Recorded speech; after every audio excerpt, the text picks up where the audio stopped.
Abraçar árvores é uma maneira de mostrar que você se preocupa com elas. 1, 2, 3, 4. If you'll all gather close around the phonograph and listen carefully, I'll tell you how we're going to have a whole lot of fun.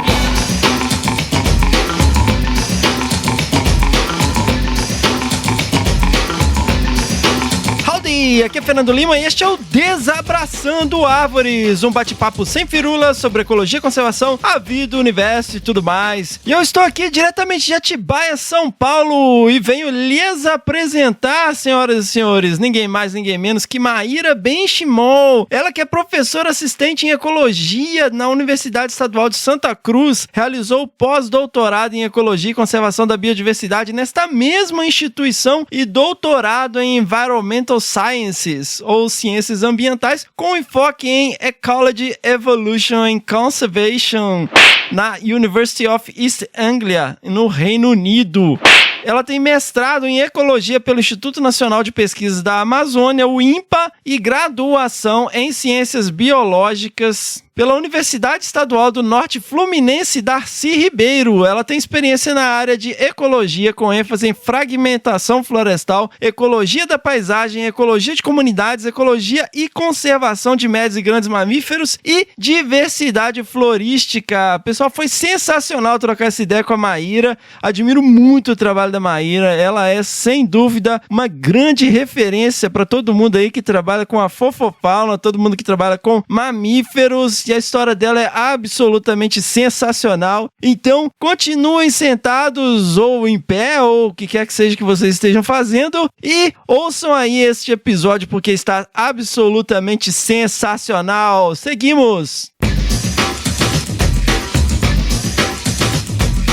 Galera, lembrem-se de ir lá e visitar as nossas redes sociais, lá no Facebook, o Desabraçando Árvores Podcast, no Instagram, que é a nossa principal plataforma nas redes sociais, no @Desabrace, no Twitter também @Desabrace, lembrando que temos também um canal no Telegram, é só procurar o link no post, nós temos os links aí para todas essas redes sociais, inclusive para o canal no Telegram. Siga lá, né, e dá essa força pra gente, divulgando o Desabraçando nas suas redes também. Galera, nós somos um projeto de divulgação científica no formato podcast, então as redes sociais são muito bacanas, mas é importante que vocês sigam os nossos podcasts no Spotify, na Amazon, no Orelo e na Apple Podcast. Também se inscrevam lá no Google Podcasts ou no Castbox e favoritem no Deezer para não perder nenhum episódio e dar essa força pra gente ir ganhando notoriedade e ganhando espaço na podosfera. Moçada, e esse projeto é um projeto completamente independente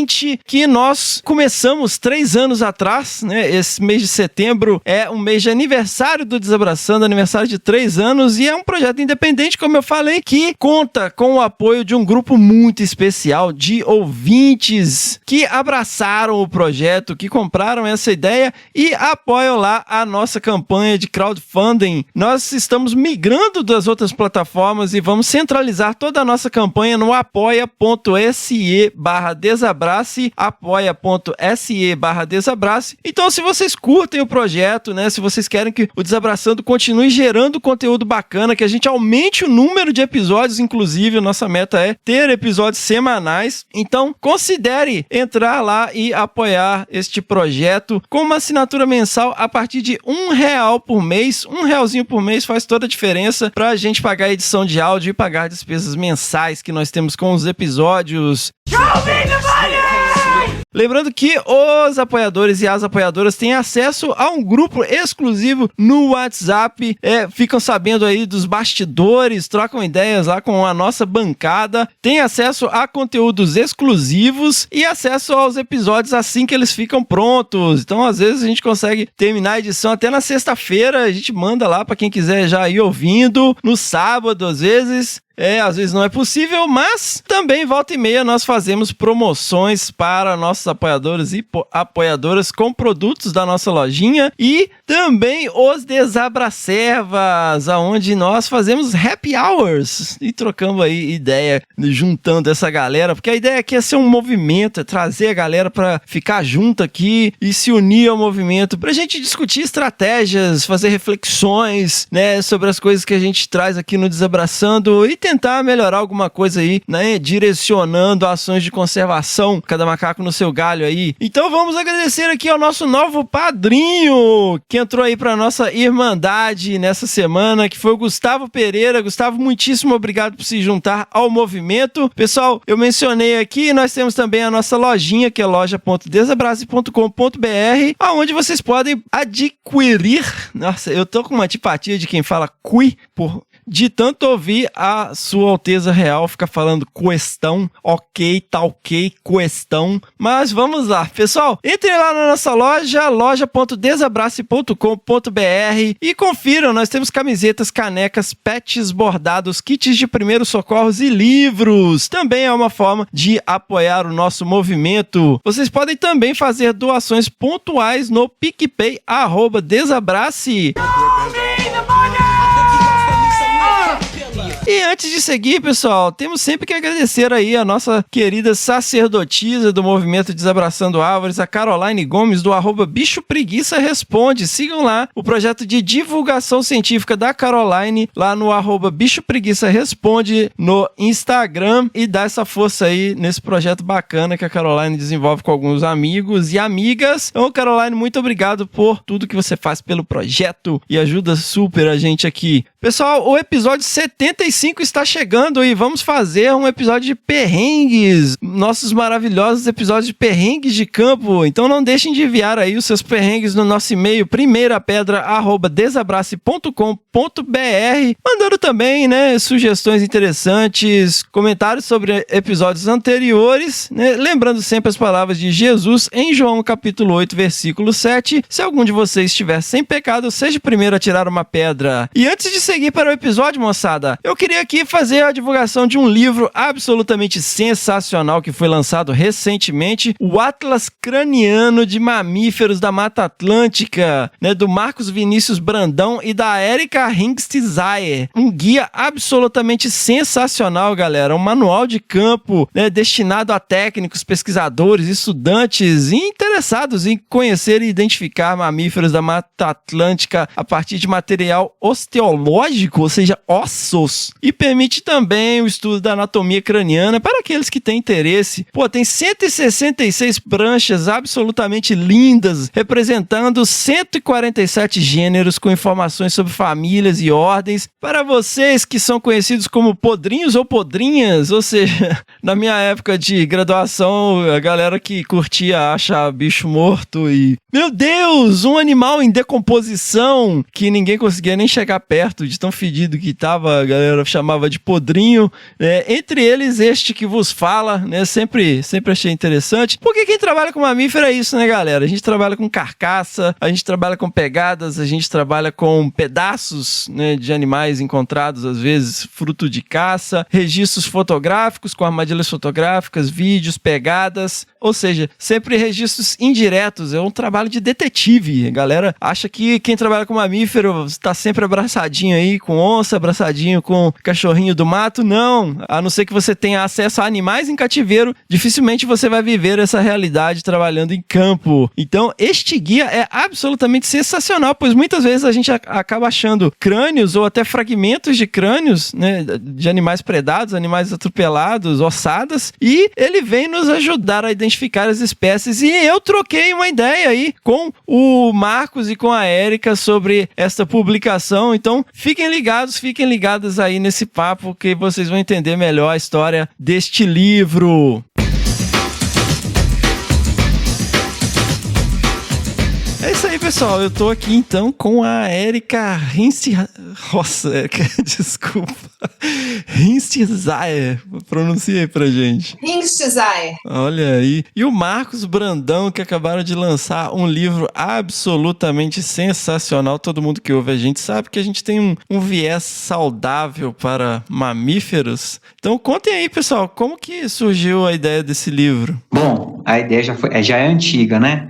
Eu comecei a trabalhar nesse livro quando eu estava fazendo estágio no Museu de Zoologia da USP, e a Érica me orientava lá, a Érica fazia pós-doc na época, e a concepção do projeto, na verdade, ela foi anterior à minha estada lá no Museu de Zoologia. Então foi um projeto do Biota FAPESP, do Mário De Vivo, que era o curador na época, E aí o projeto ficou em stand-by por um tempo. E aí quando eu comecei a fazer estágio lá em iniciação científica com a Érica, a gente começou a desenvolver o projeto, né? Na verdade, eu acho que esse projeto vem da fascinação que os mastozoólogos têm por crânio de mamífero. Crânio, dente, mandíbula, pedaço de crânio. Então, quando o Mário De Vivo começou esse projeto temático, Biota, né, no Museu de Zoologia, foi uma das coisas que ele propôs dentro do projeto. Não, a gente precisa fazer um guia de crânios de mamíferos, e o foco do projeto era a Mata Atlântica, então o guia seria focado na Mata Atlântica. E aí, quando o Marcos veio me procurar para fazer iniciação científica, foi uma das possibilidades de projeto que eu ofereci para ele, foi o projeto que ele escolheu desenvolver.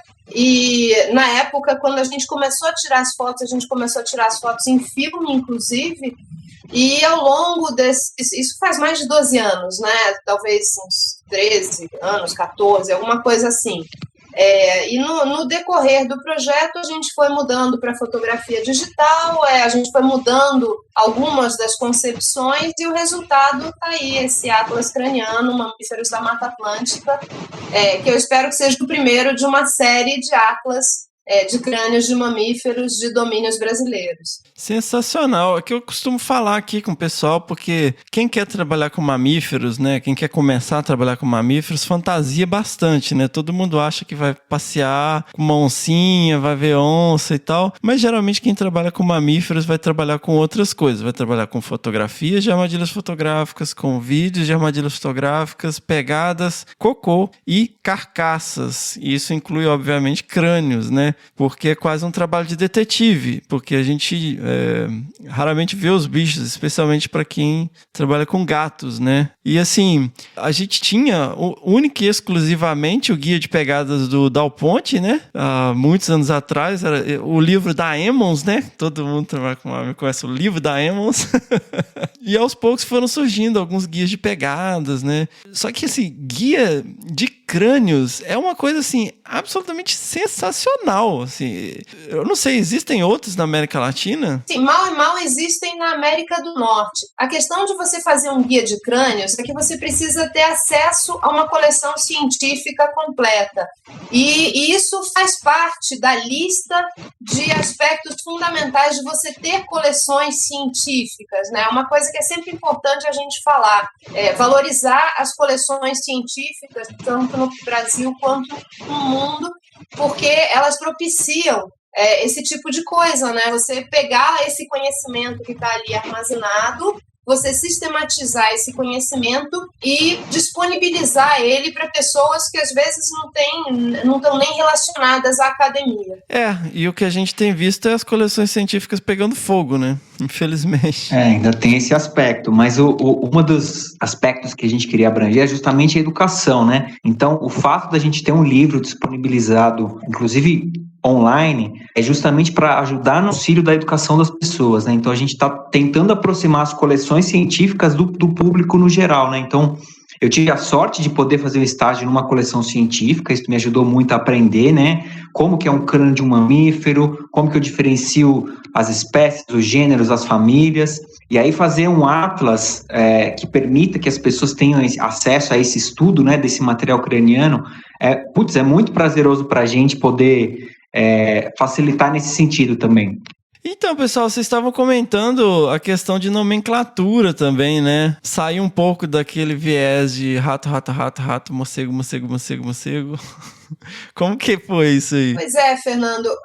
Bom, no final do Atlas, uma coisa importante para se dizer é que no final do Atlas tem uma lista completa das espécies de mamíferos da Mata Atlântica, né? Uma lista atualizada das espécies de mamífero de ocorrência na Mata Atlântica, que inclui também espécies da borda da Mata Atlântica, espécies que são de outros, características de outros domínios, né, mas que ocorrem, a gente pode encontrá-las na Mata Atlântica, e ainda espécies exóticas, domésticas, porque a gente sabe que encontra crânio dessas espécies por aí. Então, essa lista está atualizada ao final, e a gente teve essa preocupação, considerando que o Atlas tem um papel grande de divulgação, ensino, e atende a um público, por exemplo, que trabalha com ecoturismo, de dar nomes a esses mamíferos.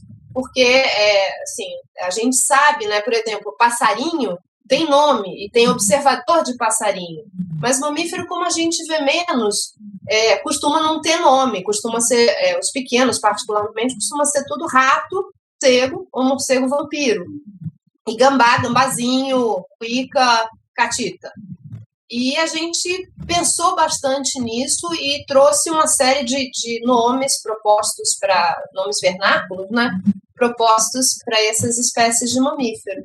Sensacional. E é isso, né? Nome vulgar é o nome que a gente dá, né? Então a gente tem essa liberdade também, e ninguém melhor para dar esses nomes que as pessoas que trabalham com as espécies, né? Então... a ideia é aproximar das pessoas, né? É que, na verdade, a gente só conserva o que a gente conhece, né? E a gente conhece melhor as coisas que têm nome. Exato. Por isso que a gente não deve dar nome para galinha, porco, se você for comer eles, né? Verdade. Ô, Fernando, eu lembrei de um outro aspecto aqui do livro, é que a gente colocou, como a Erika comentou, a gente colocou as espécies exóticas também, né? Porque a gente frequentemente acaba encontrando essas espécies em campo, né? Como javali, búfalo, enfim, gato, cachorro. A gente acaba encontrando material dessas espécies também, né? Então a ideia foi tentar a gente auxiliar a identificação no geral, mas o que eu queria ressaltar aqui é que foi difícil às vezes encontrar esse tipo de material para a gente fotografar. Então, como o seu público aqui no Desabraçando Árvores tem pessoas de vários aspectos aqui, veterinários, biólogos, enfim, uma abrangência grande, é legal a gente ressaltar isso, porque sempre que o pessoal encontrar em campo, né, algum crânio de algum mamífero, algum resto, é interessante o pessoal depositar numa coleção científica, numa universidade que tenha próximo, para esse material ficar disponível para a sociedade, né, para a gente poder estudar, para poder comparar, porque eu tive dificuldade de encontrar crânio de búfalo, de boi, quase não tinha nas coleções, por exemplo. Olha aí, curioso. Então fica a dica aí pro pessoal. Sensacional. E quem tiver interesse nesse material, como, assim, eu sou mais old school, eu prefiro sempre o livro físico, porque você não precisa de pilha para ver ele, né? Você vai levar um Atlas pro campo no celular, acabou a bateria, você não tem mais acesso. Então, assim, quem quiser o livro físico, onde que consegue encontrar? Bom, é só dar uma busca no Google, Atlas Craniano, Avistar Brasil, que vai aparecer o link. Olha aí, bom e velho Google. O PDF está disponível gratuitamente online no site da Sociedade Brasileira de Mastozoologia, e também na Sociedade Brasileira de Mastozoologia está lá o link para se adquirir a versão impressa do livro. E uma coisa interessante também sobre a versão impressa do livro, talvez o Marcos pudesse falar um pouco sobre isso, é que nós pensamos em como esse livro ficaria melhor num formato para se levar para o campo. E nesse processo também o Guto Carvalho, que é publicitário e organiza o Avistar Brasil, foi fundamental nessa transformação da nossa ideia do que seria o livro para o livro mais útil possível. Então, o livro, a gente pensou, né, numa possibilidade de poder levar ele para campo, então ele tem um tamanho legal para você poder levar para campo, ele não é muito grande, né? Ele é todo protegido, né? As páginas são de uma qualidade muito boa, a capa é dura e ele tem espiral. Então a ideia era justamente a pessoa poder levar para campo, né? O que é bastante prático. Essa foi uma das principais preocupações que a gente teve com o livro, né? E eu espero que ele ajude em vários sentidos. Eu trabalhei muito tempo com consultoria ambiental, então foi por isso que a gente pensou num livro assim, que seja possível de levar para campo, né? A versão impressa é bem bacana, a gente tentou fazer uma qualidade bem legal justamente para isso, mas que ele auxilie de outras formas também. Então, por exemplo, eu dava aula numa universidade de um campus bem pequeno e eu tinha pouco material para trabalhar, para mostrar para os alunos, tinha basicamente crânio das coisas mais comuns, que era uma capivara, um gambá, que você encontra em qualquer lugar, né? E aí o livro impresso, ele vai auxiliar muito, eu acho, também em universidade, em escola, as pessoas poderem ter acesso, né, uma maior variedade de crânios, enfim, de material de estudo. Então, a ideia foi justamente essa, a gente pensou no campo, na escola, né, na pesquisa propriamente dita também, para o pessoal que não está toda hora numa coleção científica. Então, o livro foi concebido a versão impressa pensando nesses aspectos. Legal. E às vezes, só para quem tá se perguntando aí que diferença faz a espiral, é porque aí você não precisa estuprar o livro para ele ficar aberto na página que você quer. Você não tem que ficar batendo nele para ele ficar aberto enquanto você faz outra coisa, né? Exatamente, porque frequentemente os livros que a gente usa como livros de consulta em coleções ou no campo, eles acabam arrebentando a encadernação nesse esforço da gente segurar o livro aberto com o cotovelo, enquanto segura o crânio com a outra mão, e a gente fica com raiva do livro não permanecer aberto, força a abertura, e aí o livro se desmancha com o tempo. Então esse é feito e pensado para isso. E um outro aspecto super legal é que ele é um livro bilíngue, ele é todo em português e inglês, porque a gente sabe que tem vários pesquisadores, especialmente da América do Norte, que têm interesse na nossa fauna, ou que às vezes trabalham em colaboração com pesquisadores brasileiros, ou vêm fazer pesquisa aqui. Então, ele é um material que também serve para quem fala inglês. Sensacional! Quantos livros vão ficar aqui para a gente sortear no Desabraçando? Vão ser 3 livros para serem sorteados. Muito 3 bom. livros para serem sorteados entre quem estiver nos ouvindo. Sensacional, galera. Então fiquem ligados aí que na sequência a gente vai sortear esses livros, né? Vamos pensar na forma aqui de chamar a galera para se inscrever para sortear. Érica, Marcos, eu quero agradecer enormemente a vocês, né, por cederem o tempo de vocês para falar um pouquinho aqui do livro rapidamente, e espero que isso possa contribuir também com a divulgação do trabalho de vocês, que sem dúvida nenhuma uma referência maravilhosa para todo mundo que trabalha com mamíferos e todo mundo que tem curiosidade, né? Muito obrigada, Fernando. A gente agradece a oportunidade de divulgar o livro e espero que chegue para muitas pessoas aí. Sensacional, seguimos!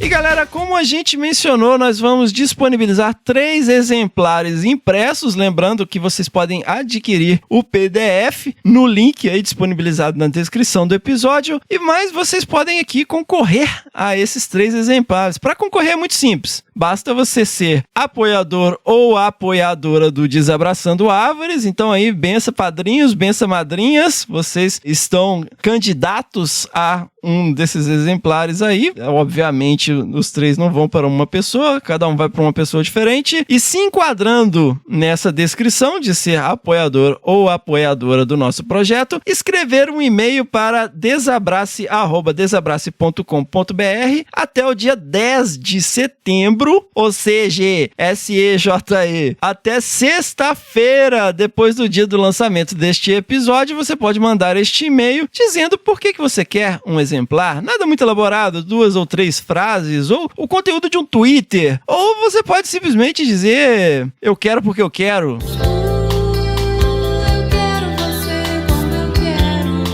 Mas vamos aí pelo menos mandar o e-mail com a justificativa para demonstrar um mínimo de interesse, né? Não vai cair do céu para vocês, galera. E aí o Marcos e a Érica vão escolher a partir dos e-mails e enviar os livros para aqueles ou aquelas que serão contemplados ou contempladas. Então, galera, participem e aproveitem aí esta oportunidade de adquirir este guia sensacional. Seguimos para a entrevista com a Maíra. Fiquem ligados que está sensacional. Seguimos!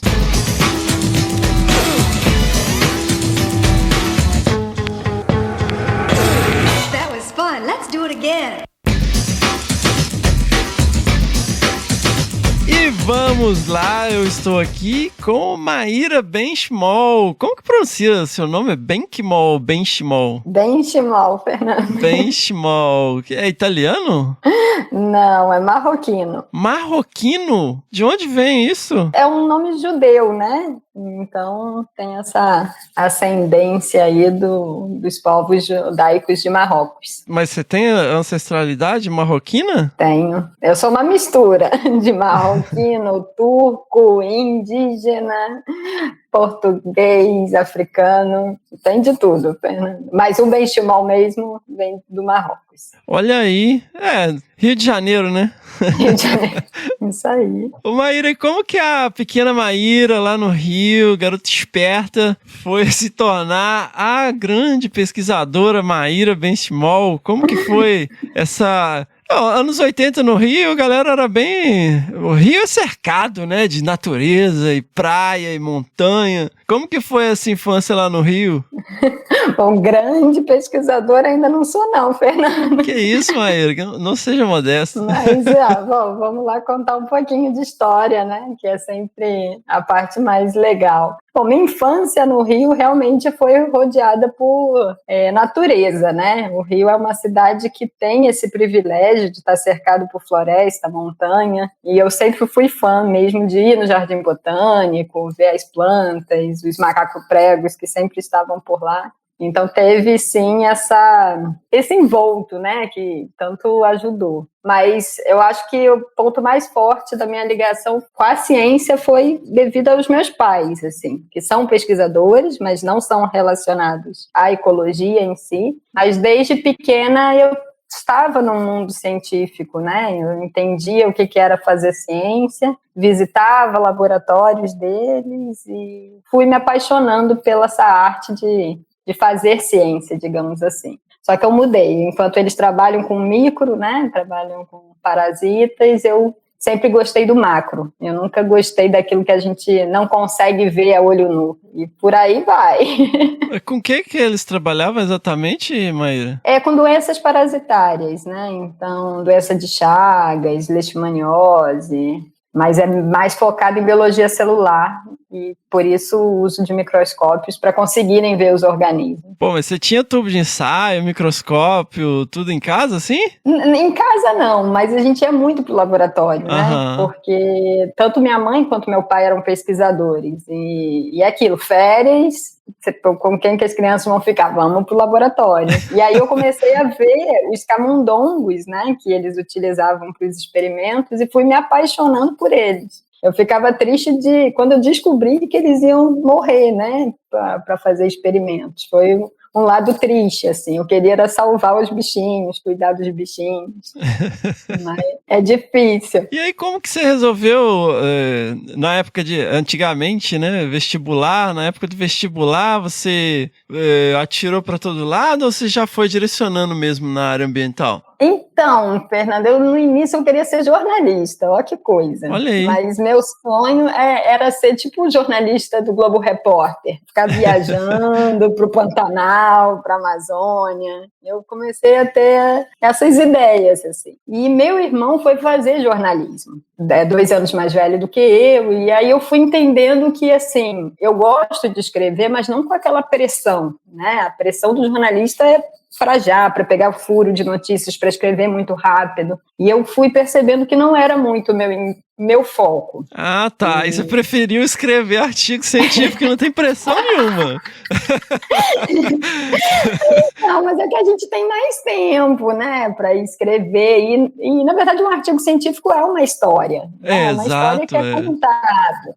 Eu sempre falo isso para as pessoas, que eu gosto de ler um artigo com esse olhar de qual foi a história. Por isso que a introdução precisa ser bem embasada e relacionada com seus resultados. Então, esse é meu olhar, assim, de ver também a ciência, um pouquinho de história. E meio que juntou, assim, de eu começar a entender que o Globo Repórter não seria uma coisa simples, também pelo fato de que, assim, eu tenho um pouco de timidez com câmera, com esse tipo de mídia, e aí eu pensei, bom, acho que no fundo não vai ser muito para mim essa questão. E meu e outro irmão, então tinha um irmão fazendo jornalismo e o outro irmão foi fazer veterinária.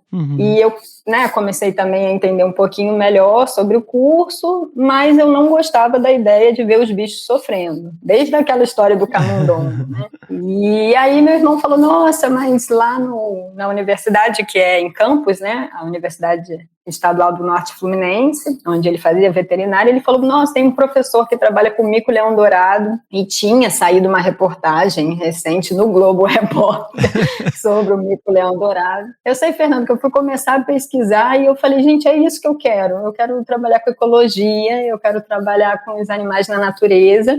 E antes de entrar na faculdade, eu vi o currículo do Carlos Ruiz, que veio a ser meu orientador da graduação, e falar, nossa, eu quero ser igual esse cara, sabe? Ir no mato, ir atrás dos micos. E foi meio que assim. Eu prestei então, né? Fiz o vestibular, passei na UENF e fui morar com meu irmão lá em Campos. Fui fazer a faculdade. E logo no primeiro semestre, assim, eu já fui procurar o Ruiz. Isso que é algo engraçado, porque os alunos geralmente esperam um pouco mais para procurar uma atividade na graduação. E às vezes nem sabe, né? Mas você já conhecia o cara de nome antes de entrar, então... Eu já tinha lido artigo científico quando eu fui falar com ele. Olha aí. Não, até uma coisa que eu conversei com o Eric Gorgens, grande abraço aí, Eric, e ele lembrou de uma coisa que eu vivia também, assim, na época. A gente se preparava, né, para conversar com o professor. A gente lia artigo, lia capítulo de livro, com hora marcada para você chegar lá e conversar e tal. E eu não sei se a gente percebe muito isso hoje, né? Mudou muito, Fernando. Eu vejo, assim, alunos que às vezes querem falar comigo e mandam um e-mail assim, que horas a gente pode conversar? Tipo, oi, né? Aquela coisa de... Eu não gosto, eu não preciso da formalidade de me chamar de professora, senhora, não é isso, mas pelo menos um oi, Maíra, né? Eu gostaria de se apresentar, falar de onde é. E com certeza isso mudou. Eu lembro que o e-mail que eu escrevi para o Carlos, nossa, eu demorei acho que horas, assim, para escolher as palavras, ver se estava bom. E aí eu pensava, será que ele vai preferir ser chamado de professor, de doutor? E eu sabia pelo minha pequena experiência com os meus pais que isso variava muito. Tinha professor que... Meu pai, por exemplo, não gosta de ser chamado assim de doutor. Ele é Vanderlei pronto. Minha mãe já gosta do professora. Então, cada um tem o seu jeito também de lidar com isso e você não sabe direito. Então, era uma certa pressão, era um receio. Quando ele agendou, eu tive dor de barriga para falar com ele, era assim... O momento, eu vou falar com uma pessoa que eu quero trabalhar. Então, mudou sim, Fernando, de hoje em dia para o que era, né? Não que, assim, não tô fazendo julgamento, o que é melhor, o que é pior, a gente entende essa questão de gerações e tal. Poxa, mas é legal ter o mínimo, né? Pensar no mínimo, assim. E isso, você tá falando aí, isso quando você marca, né? Fala, eu tenho disponibilidade tal dia. Eu não posso essa semana que tô muito ocupado. Caramba, né, meu? Não, você tem que desmarcar tudo pra ir, né? Nossa, Mas e aí, você foi lá e aí você já começou estágio logo no início da faculdade? Então, foi, mas assim, foi até engraçado, porque essa primeira conversa com o Carlos, ele estava tendo algumas experiências não muito boas com alunos, porque o que acontece, né? Muitas vezes os alunos acham que querem virar ecólogos, mas não sabem o que é o trabalho de campo na prática, né, Fernando? Não, é só acampar e contato com a natureza, e cachoeira e os bichos. E esse o ponto que o Carlos virou para mim e falou, olha, não é acampar, não é a vida fácil, né? E aí ele falou, olha, por conta, né, de algumas experiências que eu tive, o que eu estou fazendo agora os alunos interessados vão ficar por um tempo pegando uma certa experiência com os meus alunos de mestrado e doutorado, e se der certo, a pessoa então continua no laboratório. Então eu fiz tipo um test drive, e aí o meu test drive foi ir para Silva Jardim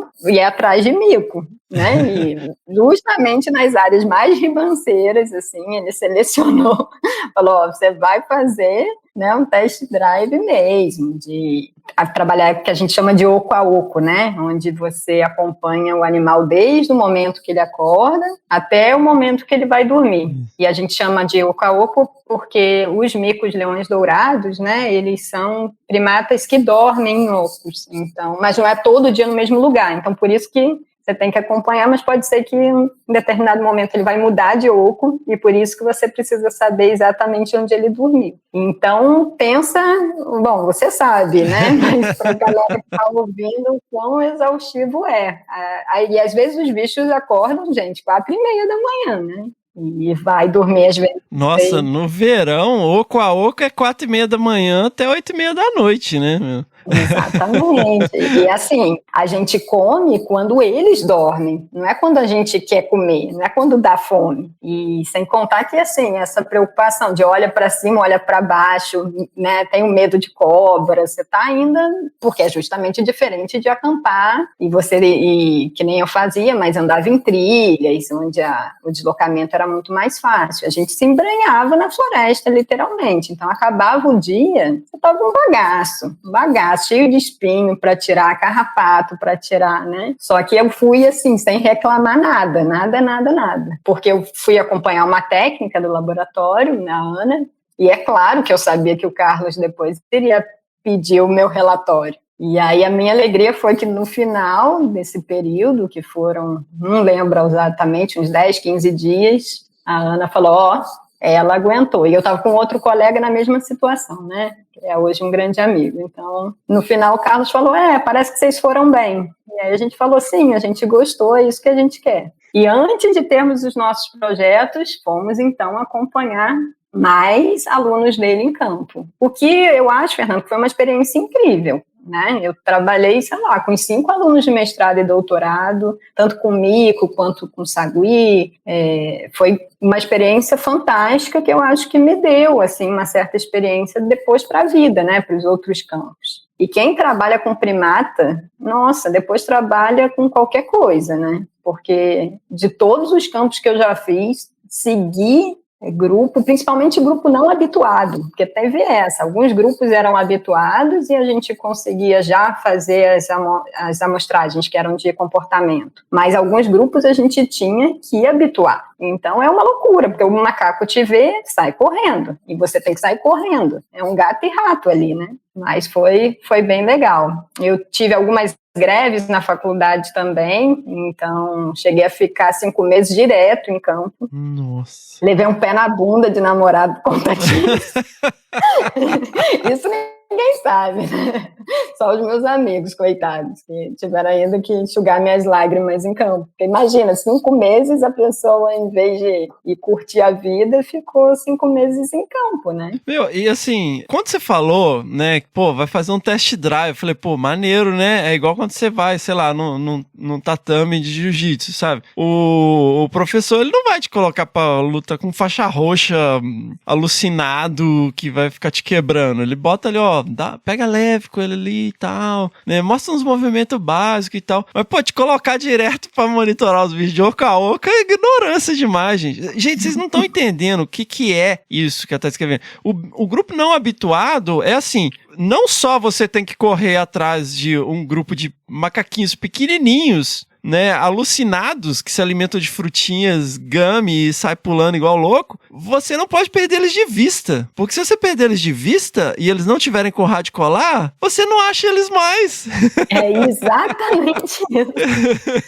Você é um esporte de explosão, você sai abrindo trilha no peito, arrebentando tudo, sabe? E 15 dias disso, você emagrece, sabe? Você fica num nível de exaustão física, porque no verão, por exemplo, o sol nasceu, o bicho começa a andar. Aí você tem que estar lá antes do sol nascer. E você só sai depois que eles intocam. Aí um calorzinho básico de Rio de Janeiro, né? 9 horas da noite, tá quentão ainda e se bobear ainda tá com aquele crepúsculo, né? E aí no dia seguinte fazer a mesma coisa, no dia seguinte fazer a mesma coisa, no dia seguinte fazer a mesma coisa, cara, é um nível de explosão, e é bem isso que você falou, quem fez isso faz qualquer coisa. Eu já participei de captura de onça pintada com cachorro, que também é um esporte de explosão, você solta o cachorro e sai correndo atrás igual maluco, mas andar atrás de mico-leão é pior, muito pior.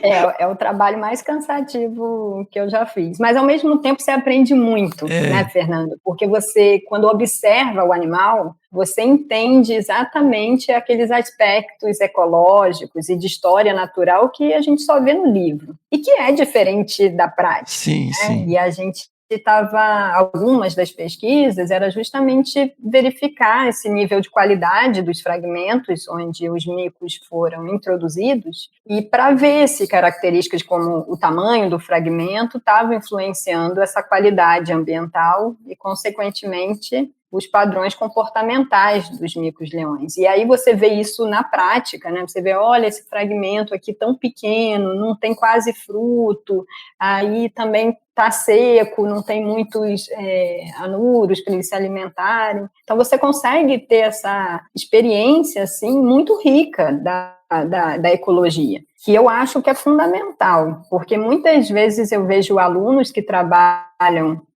com grupos biológicos de uma maneira geral, mas não sabem sobre a história natural da espécie que está trabalhando, né? Nunca viu a espécie em campo. E quando você vê, é completamente diferente, né? É engraçado, eu convivi com o pessoal que fazia análise de modelagem de distribuição. Eu nunca vi o bicho que trabalha.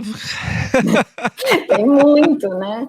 E assim, mas por mais assim que às vezes o seu trabalho não te permita fazer campo, sempre tem um colega fazendo campo, né? Então, tentar, é o que eu falo para os alunos, tentar ter essa experiência, não só por vivenciar os perrengues, né? Eu acho que para ter esse conhecimento da história natural do bicho, isso vai ser essencial para depois você discutir os seus resultados. E muitas teses, dissertações que não envolveram coleta de dados, eu percebo que tem essa falha em discutir as especificidades das espécies, muitas vezes porque aquele aluno ele não teve aquele conhecimento, né? O livro ele é bom, mas ele não é tudo. A experiência de campo é algo assim que, né, é indiscutível, a importância, a relevância e o aprendizado que te dá. Então, assim, eu tive muita sorte de ter muito campo na minha graduação, sabe, Fernando? Porque eu acho que me deu uma experiência, assim, não só para os perrengues da vida de campo, mas para entender um pouquinho mais sobre os primatas, principalmente. Que é um momento bacana para fazer isso, né, Maíra? Que você tem mais tempo, né? Você tem um laboratório, você tem um grande projeto que você pode se associar e que te banca no campo, né? Que é também importante. E que mais tarde você começa, na verdade, a ir atrás de recurso para bancar a galera para ir para campo, né? Você vai... É inevitável que você comece a ter mais responsabilidades, escrevendo relatório, escrevendo propostas e tal, e aí você se vê montando uma equipe e passando, né, o bastão adiante, né? Isso é muito legal. Então, galera que tá na graduação aí, ó, se liguem. Este é o momento de fazer coisas diferentes, de experimentar. E também de lidar com pessoas diferentes, né, Fernando? Eu acho que como eu trabalhei com diferentes alunos, a gente sabe que as pessoas têm personalidades distintas. E eu acho que dos aspectos mais interessantes dessa experiência que eu tive foi saber lidar com as diferenças. Então, pessoas mais bem-humoradas,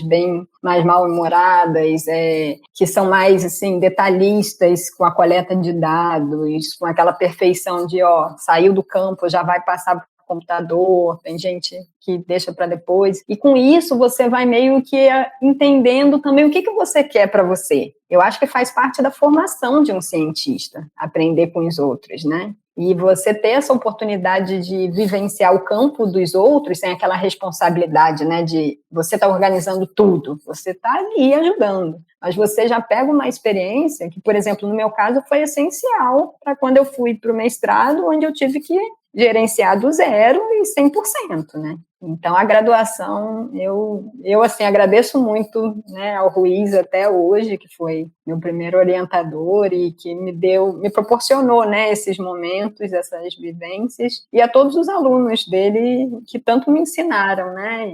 E a gente tem histórias até hoje pra chorar de rir, sabe? Conta uma aí, uma marcante. Uma legal, uma triste. Vamos na legal, vai. Assim, legal. Bom, tem várias, mas eu gosto mais das histórias engraçadas, né? Aqui a gente gosta. Se tiver diarreia no meio, então é uma maravilha. E diarreia tem várias. Mas teve uma que foi engraçada, que a gente estava tentando habituar um grupo de mico-leão, né? Do mestrado do Guilherme, e aí estava assim, impossível. A mata era terrível, porque eram 2 montanhas e um vale gigantesco, então vocês imaginam, o mico pula aquele vale com a maior tranquilidade e a gente tinha que descer tudo para subir. Enfim, era bem complicado aquele fragmento em si, a gente já estava uma semana tentando habituar o grupo, Até que teve um dia que o Guilherme falou, ó, desisto, esse grupo não dá mais, vamos embora daqui. E aí eu falei, tá bom, vamos só descer a ribanceira que o carro tá aqui embaixo. E aí ele falou, não, de jeito nenhum, olha o tamanho dessa ribanceira, não tem como a gente descer aí, né? Falei, claro que tem, a gente não vai andar esses 2 quilômetros para dar a volta. Aí vem a tal da carioca querendo dar uma desperta. E eles falando, Maíra, não tem como. E aí eu falei, gente, ó, eu tô com a minha perna toda machucada já, tava cansada mesmo, né? Eu falei, eu não vou dar uma volta, andar 2 quilômetros se o carro tá aqui a 500 metros ladeira abaixo. Estou indo. E resolvi ir, Fernando. Olha que louca. Só que nisso eu tava com rádio colar, porque a gente segue os animais pelo aparelho de telemetria, né? Então tem um radinho, que é uma bolsa. Então a bolsa estava comigo. E um receptor, né? Isso, um receptor. E nisso que eu desci, dei assim 2 passos, é óbvio que com aquela ribanceira eu caí. Só que eu caí, eu rolei, até que tinha um toco de uma árvore, e o que aconteceu? A bolsinha do receptor se prendeu ao toco da árvore e eu fui literalmente enforcada. E de repente, assim, imagina aquela cena, e eu lá embaixo, assim, né, não muito embaixo, mas já bem para baixo, enforcada, desesperada, porque eu não estava conseguindo respirar. Comecei a mexer a mão para ver se os meninos me viam e pudessem me socorrer. E nisso, um amigo meu, sabe o que ele fez? Ele estava com tanto nervoso daquela cena que ele foi fazer xixi de nervoso. Até hoje eu falo pro Leandro que eu não perdoo ele, que foi fazer xixi em vez de me salvar. E aí foi aquela confusão, né? Eles tiveram que descer, se apoiando para me tirar daquela situação. Eu fiquei com o pescoço vermelho. E eles até hoje zombam de mim daquela história, né? Que fui querer dar uma desperta e me ferrei. O atalho é sempre o caminho mais longo, né? Exato. Aí eu passei também a aprender que existem ladeiras e ladeiras, né? Tem que prestar atenção e realmente pensar qual é a melhor estratégia, não é simplesmente o que a gente acha que é mais fácil, que é a melhor, né? Naquele caso foi péssimo, porque assim, que eu fiquei ralada, depois era só fazendo curativo, assim. Mas era assim, uma piramba mesmo, Fernanda. Aí teve também raio na cabeça, sabe? Você tomou um raio? Eu, assim, não tomei diretamente, né? O raio ele pegou na cerca de arame da fazenda, só que aí eu simplesmente, por conta da força do raio, fui jogada pro lado, junto com uma outra amiga. Só que eu desmaiei, Fernando, olha que loucura. Por isso que eu falei que a história é triste. Não, porque na verdade o raio desce e aí tem vários que sobem. Você vê a foto assim, ele tem vários saindo da terra e o raio fecha no primeiro que ele bate, né? Então provavelmente você deve ter pegado uma carga subindo também. Exato, e a gente tava com um rádio, né? Com a antena de telemetria aqui. Ah, nada vai comparar raio, e né? atrai também. Exatamente. Então, tanto é que a antena, ela entortou, para você ter uma ideia. Caramba! E a nossa sorte é que, assim, como eu estava grudada nela, porque a gente estava fugindo de temporal, aqueles temporais do Rio de Janeiro que é raio mesmo, né? Muito raio. E quando a gente estava passando a cerca, o que eu lembro bem é de um feixe de luz, né? E eu já no chão, acordando, tentando entender o que tinha acontecido. E aí, a minha amiga já chorando, e depois a gente tentou reconstituir que provavelmente, né, a cerca é que pegou o raio, só que como a gente estava com uma antena, ela acabou sendo, né, um atrativo, mas a gente dividiu, digamos assim, aquela força, né? Só que com a força, uma foi jogada para um lado da cerca e a outra para o outro lado da cerca. Vocês estavam molhadas, não? Estávamos, porque chuva, né, no campo. Mas sua roupa estava fumegando, não? Não. Mas sim, tava molhada. E olha que a gente tava de bota, viu? Uhum. E ajuda um pouco. Mas assim, você passa a ter também muito mais cuidado com chuva, né? Com raio, porque era algo que eu nunca tinha presenciado, algo parecido, e a gente nunca, é aquela velha história, a gente nunca acha que o raio vai cair na nossa cabeça. Eu tenho uma fascinação com raios, assim, eu fico vendo vídeo no YouTube de tempestade elétrica, eu acho maravilhoso. Você vê, mas eu passei a ter mais cuidado com raio, até porque quando eu fui para a Amazônia, lá tem muito raio também, né? Então, Eu não ficava dando bobeira, não, tá? Começou a ter raiva, vamos ficar quieto, vamos evitar passar por sufoco, né? Porque não é legal, não. Mas depois a gente ri das histórias, né? Hoje em dia é tudo diversão, mas no momento... Então, Maíra, e aí você trabalhou com mais alguma coisa além dos micos na graduação? Na graduação, aí foi quando eu comecei a trabalhar com os médios e grandes mamíferos.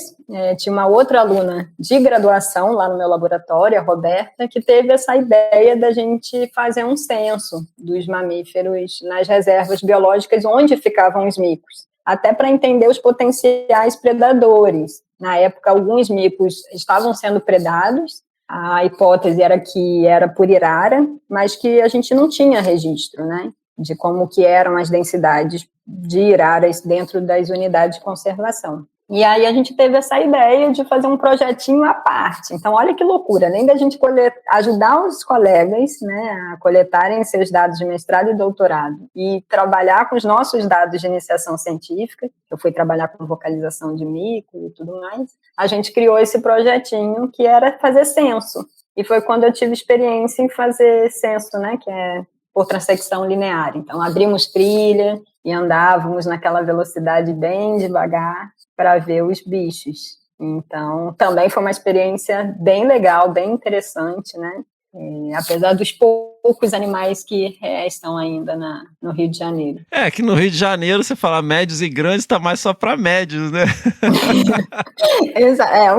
O nosso grande mamífero assim, que a gente viu foi o bugio.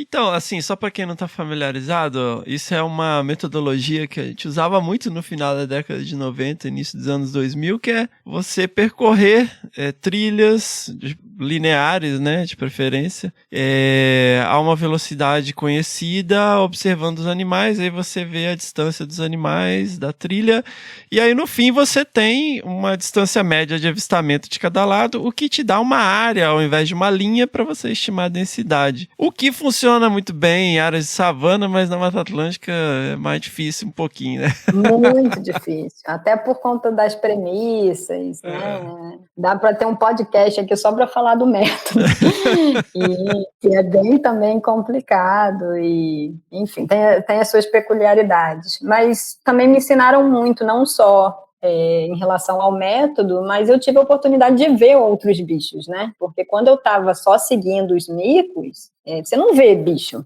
porque você fica na loucura dos micos, e os micos, e você andando no mato, acaba atrapalhando, né? Então, não vê outros animais. Tipo, eu nunca tinha visto uma cutia. A primeira cutia foi fazendo censo, né? Vi arara. Então, vi alguns animais sem ser zoológico, né?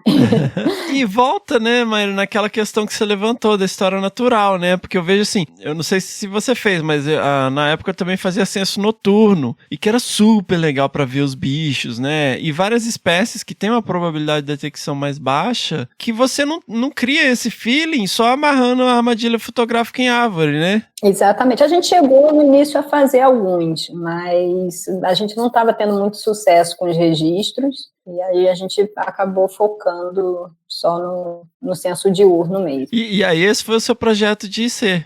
Não, esse foi um projeto à parte, que na verdade resultou na minha primeira publicação científica. Olha aí. Legal. E a Roberta que liderou, né, e eu ajudei. Mas além disso, eu fui trabalhar com vocalização dos saguis introduzidos nas áreas do mico, que era um dos carros-chefes do laboratório. A gente no Rio tem aquele sagui que é aqui do Nordeste, né, que é uma espécie exótica invasora, e a preocupação era dessa competição com o mico-leão dourado, que é uma espécie nativa e super ameaçada. Então, numa área de mico, eles eram mais ameaças mesmo. E aí eu fui estudar mais a parte de acústica dele, como é que eram as vocalizações, e isso resultou no meu IC. Que não era uma coisa muito comum naquela época, né? Hoje a gente vê muitos projetos de bioacústica com o desenvolvimento de muitos gravadores, né? Mas na época não era uma coisa tão divulgada assim, né? Eu lembro do trabalho do Sérgio Mendes, o doutorado dele dele com vocalização de Calitrix. Exatamente, a gente ficava com aqueles microfones unidirecionais, gravando, e depois, né, com softwares muito mais simples dos que existem hoje em dia para analisar, né, eu analisei mais aqueles long calls, que são aquelas chamadas longas que os saguis fazem, né? Na época que eu trabalhava com sagui na graduação, eu conseguia diferenciar espécie por vocalização. Meu. Ai, que legal. Porque é de experiência, né? Você vai ouvindo. E é isso, até hoje, por exemplo, onde eu moro, tem um mico-leão da cara dourada, numa matinha, atrás de casa. E é outra espécie, né, gente? Não é... Existem 4 espécies de micos-leões. O mico-leão dourado, que é aquele da nota de R$20, ele só ocorre no Rio. E aqui é o mico-leão da cara dourada, também conhecido como mico-leão baiano, eu adoro esse nome, que é o da cara dourada. Então, o corpinho dele ainda é preto.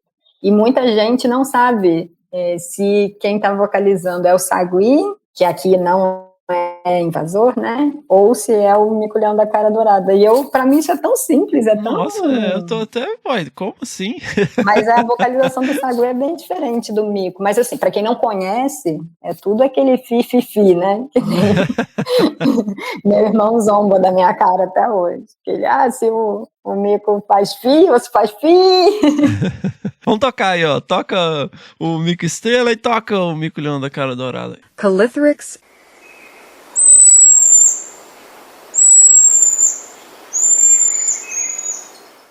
Leontopithecus.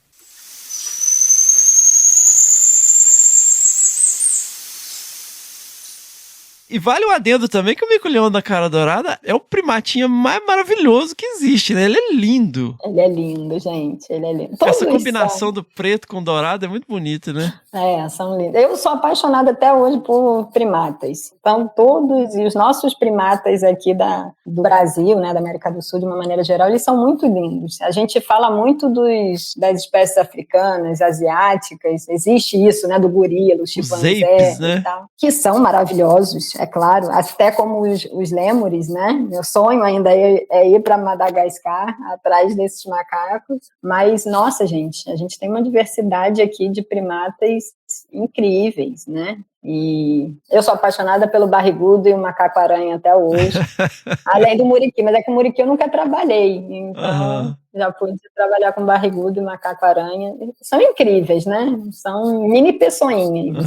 E a gente entende, assim, hoje com filhos, né? Eu percebo várias questões, assim, que eu observava no campo com os micos e com os bugios, e macaco-prego também, que a criança é basicamente um macaco-prego, né? Então...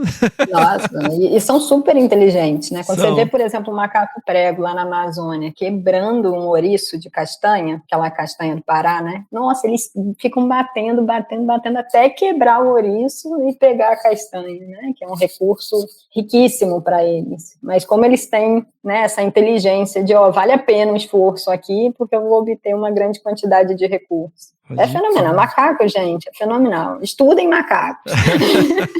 Vamos logo. Vocês vão se conhecer ainda mais. É um autoconhecimento ainda.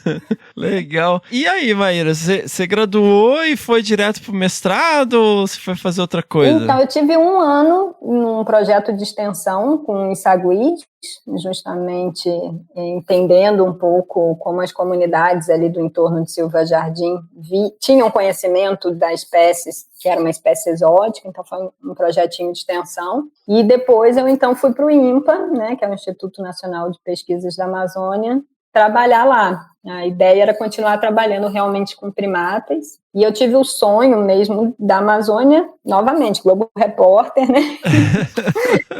A pessoa, eu vi aquelas reportagens, os rios, eu fui meio que me fascinando, e na minha graduação eu tive a oportunidade de fazer uma viagem com meu pai para Manaus, onde eu conheci o INPA, e para Mamirauá, que é um dos lugares assim mais lindos que existe na Amazônia. É bem legal. É bem legal. E aí eu falei, gente, eu acho que é isso que eu quero estudar nesse instituto e eu quero fazer o meu mestrado aqui. E aí eu apliquei a prova, no INPA você, pelo menos na época, entrava sem orientador, né? Então, você se joga, você vai para lá, e aí você tem 6 meses para fazer as disciplinas e ver potenciais orientadores, conversar. Aí, novamente, vem aquilo que a gente estava falando, do nervoso de conversar com o orientador. E aí, foi isso. Eu passei e fui para lá em 2007. Eu fiz o mestrado de 2007 até 2009 com o Dadão, que é um super ecólogo, né? Uma pessoa incrível que hoje está em Natal, mas que na época ele trabalhava, né, muito com essa parte também de ecologia da paisagem, que foi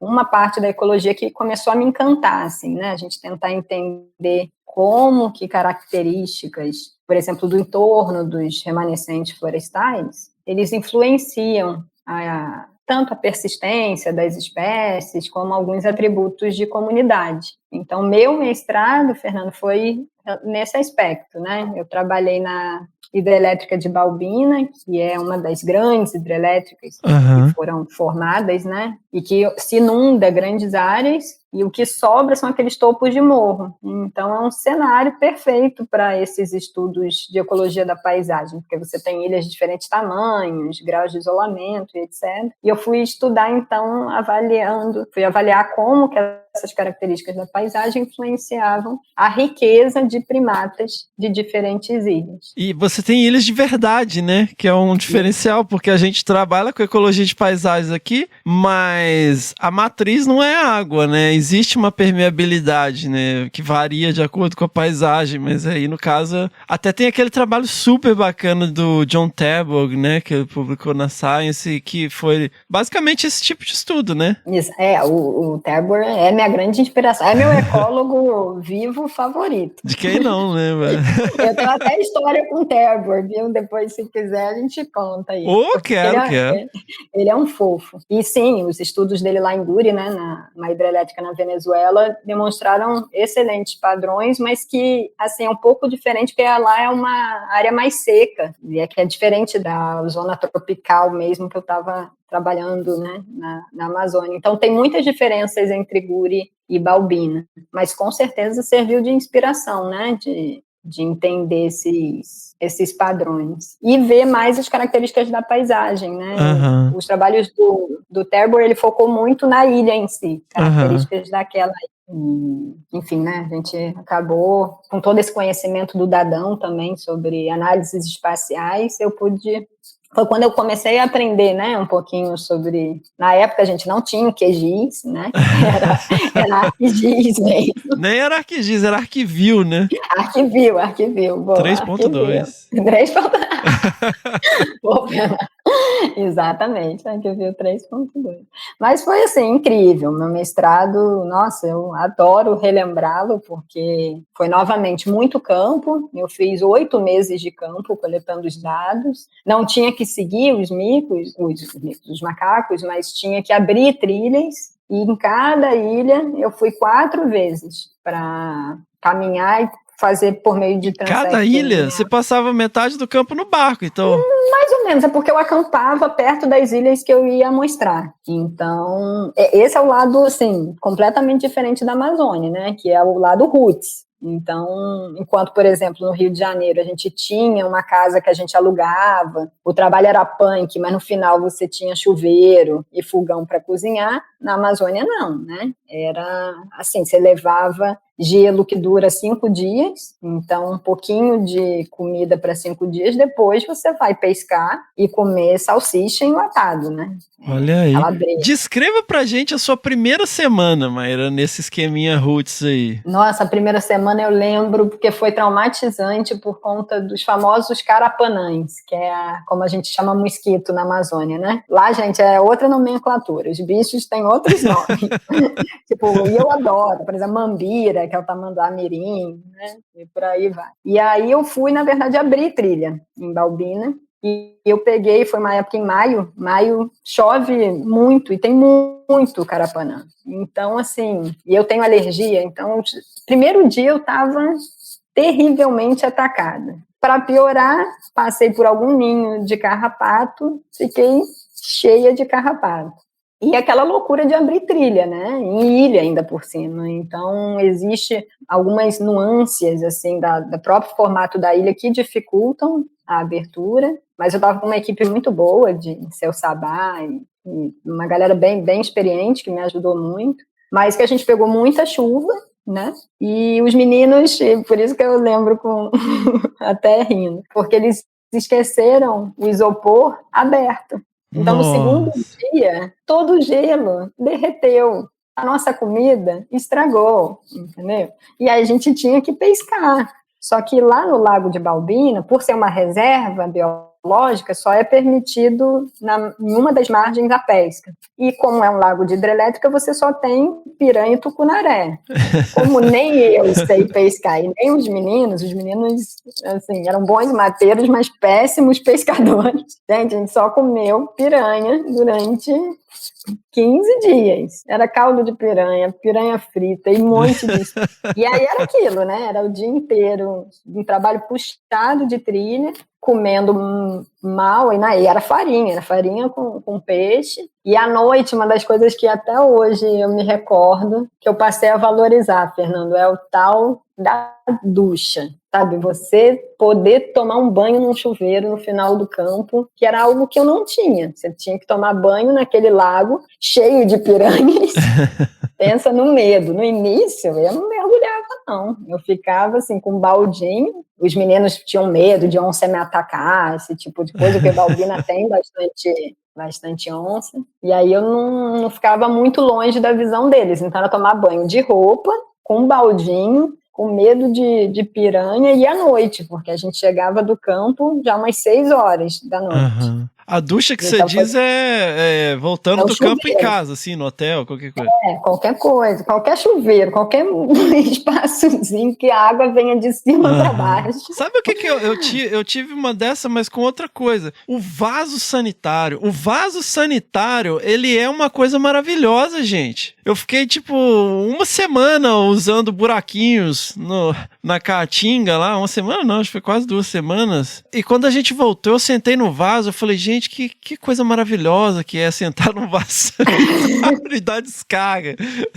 Também o vaso. É que assim, pra mim, eu vou te dizer que eu senti bem mais falta da ducha mesmo, do banho. Mas mais pela essa questão também da intimidade, sabe? Você poder tomar banho sem roupa. Gente, com roupa é muito ruim. É muito ruim. O banheiro eu me dei bem, assim, acho que não foi dos piores, não. A gente brincava a gente vai dar um telefonema lá para o presidente. Passar um fax.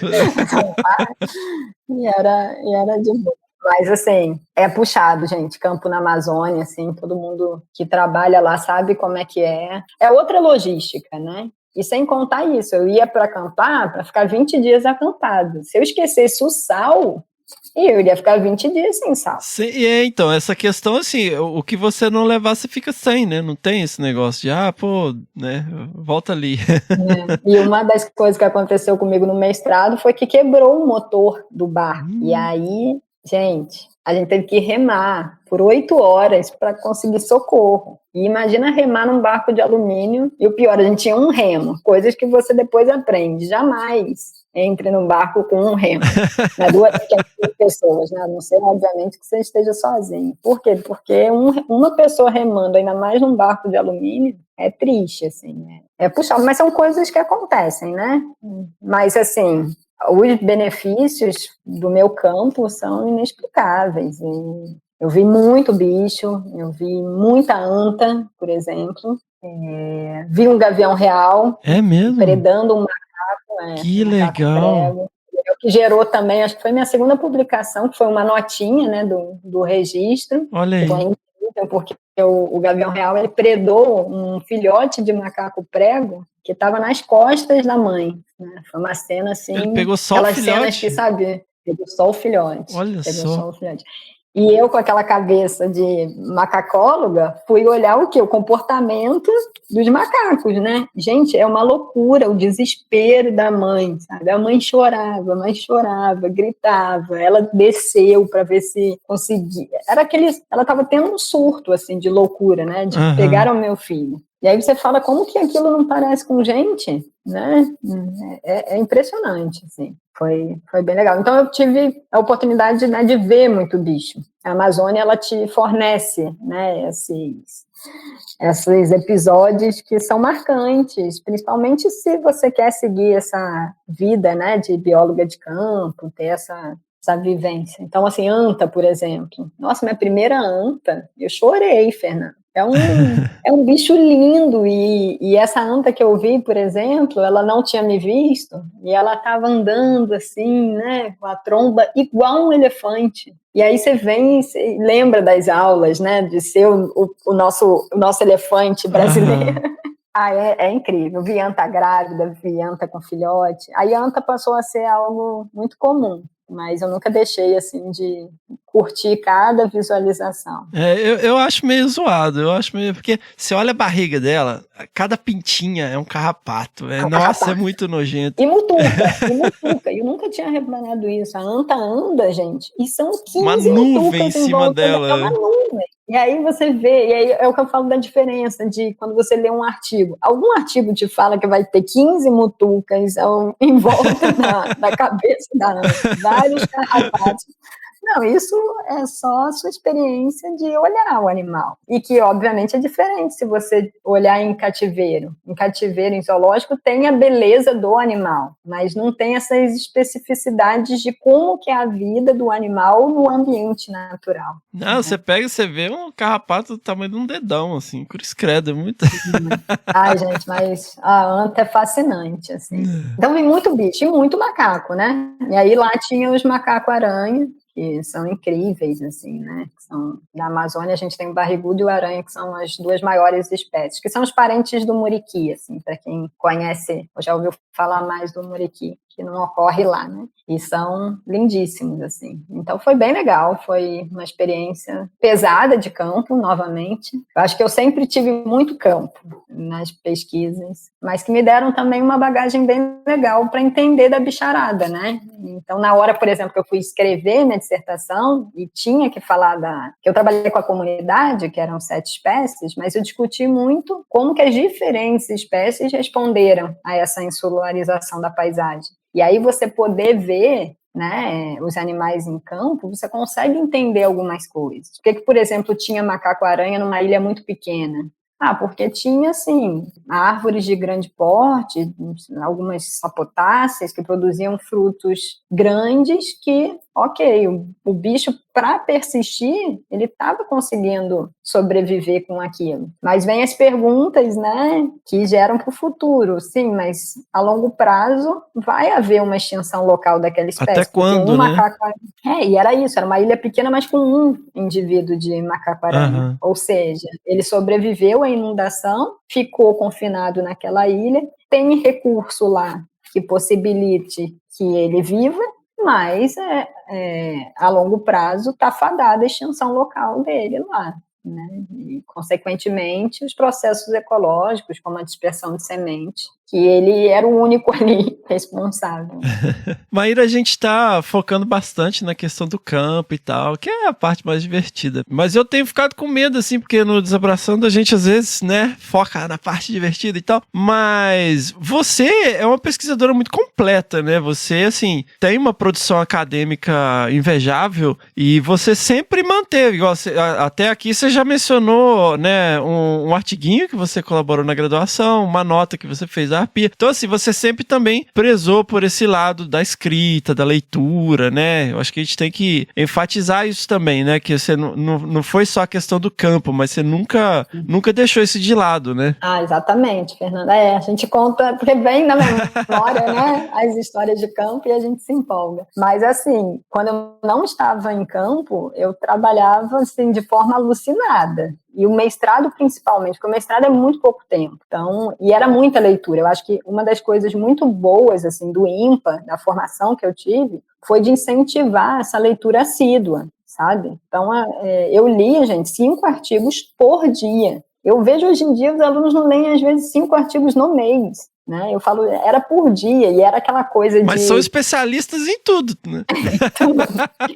Hoje em dia eu já leio mais facilidade em PDF, mas na época eu ainda era muito do papel. Então eu guardava o dinheiro da minha bolsa para imprimir, e eu sublinhava, eu lia, aí eu ia atrás daquela citação. Então, sim, foi muito estudo, assim, de literatura também, né? E o que é importante, que eu acho que é legal mencionar, a gente não tem que ler só sobre o nosso organismo, né? Então, eu não lia só sobre os primatas e os primatas da Amazônia, eu lia sobre os primatas mundiais, até de Madagascar, mas eu lia sobre outros animais, lia sobre fragmentação, né? Como que a fragmentação afeta tanto comunidades quanto populações. E eu me interessei muito por ecologia da paisagem, então era muita leitura. A ecologia da paisagem, ela estava, vou dizer que ela estava iniciando, mas não se compara com o que a gente sabe hoje, né? E com as ferramentas, com as métricas, com tudo. Mas era muita leitura, e além das disciplinas, né? É super corrido o mestrado, você não tem muito tempo para, assim, ficar à toa. Era essa divisão de muito campo, chegar do campo, passar os dados, porque não tinha energia elétrica, então eu não conseguia, acampada, passar os dados. Então eu voltava com os dados no colo, assim, morrendo de medo que acontecesse alguma coisa, e vamos planilhar e depois leitura, análises prévias, e por aí vai. Cai um raio na sua cabeça, pega fogo nos formulários. Eu tinha esse medo, né? Hoje em dia a gente tem celulares que tiram foto e tal, mas, gente, na época meu celular era aquele horrível, era um tijolinho que não tirava foto. Então, não dava para eu levar o celular para campo e utilizar como scanner das planilhas. Era voltar e fazer isso. O máximo que o celular tinha no jogo de cobrinha, né? E sem contar que a ecologia, assim, você tem que aprender muito sobre análise, né, Fernando? Você sabe bem disso. A gente tem que ter um domínio né, dessas análises univariadas, mas das multivariadas. Então, é muito tempo para você poder se dedicar ao aprendizado de diferentes conceitos, diferentes áreas, né? Não é só, eu tinha que aprender sobre macaco, né? Eu tinha que aprender sobre fauna e flora, de uma maneira geral, como que responde à fragmentação, como que a ecologia da paisagem vai moldar a persistência das espécies, a estrutura da comunidade. Foi puxado o mestrado. No final é bem intenso, né? Mas e aí, você foi direto pro doutorado? Não, aí foi um momento que eu tive uma crise, que é normal. No final de mestrado, né? Que era aquela coisa do que eu quero, né? Eu adorava ciência, adorava pesquisa, mas eu estava exaustivamente cansada, assim.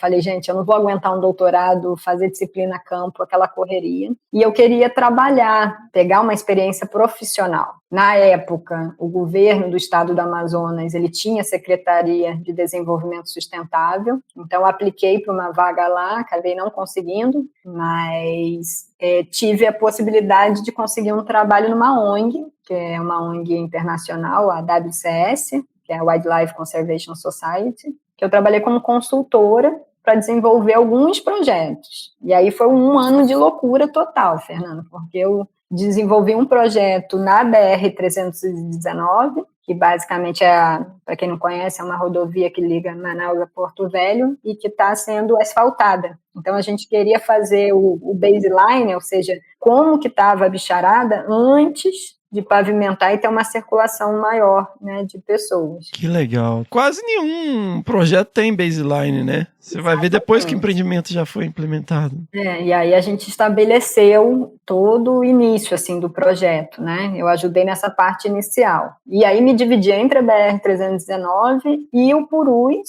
que a WCS tinha parceria com um instituto, né, que é o Instituto PHSU Purus, e eu desenvolvi 2 projetos lá na PHSU. Um com o macaco barrigudo, que é, né, um primata também fascinante, que pouco se sabe sobre ele, e aí a gente queria entender um pouquinho mais onde que ele ocorria dentro dessa reserva e como que a caça estava afetando nessa densidade populacional. E tivemos uma ideia e conseguimos financiamento para desenvolver um programa participativo de monitoramento da fauna, de médios e grandes mamíferos. E foi uma experiência incrível, porque a gente formou moradores locais, né, ribeirinhos, a estarem monitorando a fauna. Então, a gente fez curso, acompanhou eles no trabalho. E eu sou apaixonada por esse projeto, se chama Projeto Pegadas. Então foi um ano nessa correria, Fernando, de viver muito mais entre viagens, né? Porque era entre BR-319, um dia em Manaus para lavar roupa, planilhar, fazer prestação financeira, que isso também é uma coisa diferente, né? De quando você está na sua pesquisa, assim, e ir para outro campo. Mas eu comecei a sentir também falta de voltar à pesquisa, eu queria tempo para publicar o meu mestrado, e foi por isso que eu acabei, depois de um ano, resolvendo fazer o doutorado. E aí eu saí, né? Eu fui para a Inglaterra fazer com carro. Não virei uma lady britânica. Mas é maneiro. Então, você já tinha tido experiência no exterior? De moradia, não. Só tinha, assim, só de viagem. Viagem para congresso com os meus pais, principalmente, né? Então, eles são pesquisadores, sempre levavam um filho na mala para a gente... assim, acompanhar e depois fazer algum turismo. Mas nunca tinha morado fora, assim, por muito tempo. Tinha, assim, durante 2 meses, quando meus pais fizeram um pós-doc nos Estados Unidos, eu tinha 12 anos. Mas foram 2 meses, foi pouquinho. Mas como que foi a ponte para você ir para lá? A ponte foi, assim, o Carlos, né? O Carlos Pérez, eu sempre lia muitos artigos dele. E é engraçado não, né? como você... Quem não? Que trabalha com mamífero, não lê. Não, e com macaco, né? Também. O Carlos, assim, com primatas na Amazônia, principalmente, é uma das pessoas que mais conhece dos bichos até hoje. Só que eu achava que o Carlos era meio inatingível, assim, né? Você tem aquela visão de um professor que você não vai conseguir ter espaço para falar com ele. E ele fez uma viagem para Manaus para visitar alguns projetos e a gente teve essa oportunidade de se encontrar e conversar. E aí eu falei do meu desejo de fazer o doutorado em Balbina, mas não mais só com os primatas, mas com os médios e grandes mamíferos, e de ter essa experiência fora, porque uma das coisas que pegou para mim ao longo do meu mestrado é que eu tinha facilidade em ler os artigos, mas dificuldade para escrever. O inglês, assim, na ciência, é fundamental. É fundamental. Fundamental. E assim, gente, mesmo cursinho de inglês não é a mesma coisa,